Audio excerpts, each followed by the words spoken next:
Hech qanday vazelin, avalekslarsiz uyda bor narsadan shunaqa baland, yumshoq va воздушный biskvit tayyorlaymiz. Zakazga tayyorlaydigan tortlarimga aynan shu biskvitni tanlayman. Avaleks zararli bo'lgani uchun juda kam ishlatishga harakat qilaman va sizga ham shuni tavsiya qilaman. Bismillah deb yuvilgan tuxumlarimizni oq sarig'idan ajratamiz. Oqiga chimdim tuz solib mikser qilishga jo'natamiz.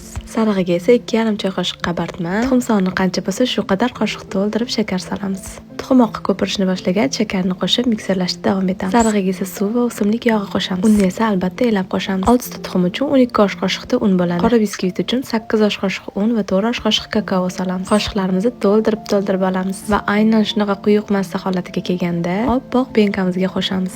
Yarmini qo'shib aralashtiramiz, so'ng yana yarmini qo'shib aralashtiramiz. Sizlarda mikser bitta bo'lsa, birinchi sarig'ini ko'pirtirib olib tayyor qilib olasizlar, keyin oqini ko'pirtirishni boshlaysiz. Shu ko'rinishdagi biskvitni qolipga joylab, avvaldan qizib turgan gaz pechiga 40-45 daqiqaga jo'natamiz. Qarabsizki, sizni ko'zingizni quvnatadigan biskvitingiz tayyor. Endi tortga zakaz bermasanglar ham bo'ladi.